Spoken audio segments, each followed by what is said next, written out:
You guys are probably the most powerful group to change this problem. In our experience, the younger generation knows the technology better. How many times have you had to help your parents figure out their computer? You guys can help each other know the dangers of distracted driving. You can explain that to your parents and hopefully to your younger siblings. So we kind of get more bang for our buck dealing with you because you're going to be the new drivers, but you're also going to help your parents with the technology that they might not understand. And then hopefully that'll filter down. Show of hands, how many are drivers already in this room? Anybody in driving training right now? Learning how to drive?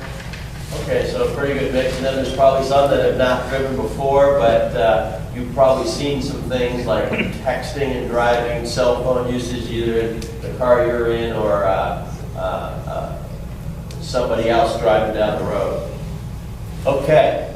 Go to the next slide. So what do you guys think of when I say distracted driving? What do you think the definition? Go ahead. Lights. Lights? Sure. Yeah. Go ahead. I'm sorry, I couldn't hear you. Putting makeup on when you're driving. Absolutely, absolutely. Right, when your attention is not on the road. How about you? Yeah. Distracted driving is driving when engaged in any activity that can divert a person's attention away from the primary task of driving. So it doesn't really matter if you're on a cell phone or texting or eating or putting on makeup, messing with the radio. Anything you do that takes your attention away from the road is very, very dangerous. What I think of when I do a lot of these cases is the average car, even like a little Tercel or a little Honda, is going to weigh around 4,000 or 5,000 pounds. If you think about the strongest, biggest people in the NFL, those guys weigh like 350. So you're at least 10 times as heavy as them and going maybe 4 or 5 times as fast, even at the slowest that you're driving around. When you get on the highway, that stuff just goes way up. So the potential for destruction is really great. So yeah, we looked at a bunch of the different ways. You can see shaving, eating. My favorite's in the middle there, making waffles in the car.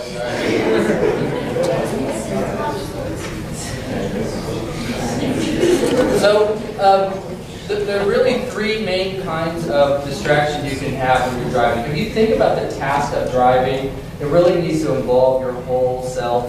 You got to look at the road. You got to put your hands on the wheel. You have to think about what's going on. So the types of distraction fall into 3 main categories. The first is manual. Anything that's going to take your hands away from the wheel or the stick shift, whatever's going on.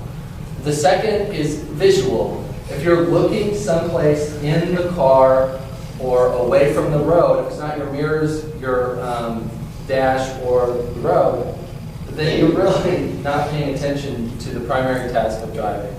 And the last is cognitive. Are you thinking about what's going on in the road and how you're operating this vehicle? The thing that's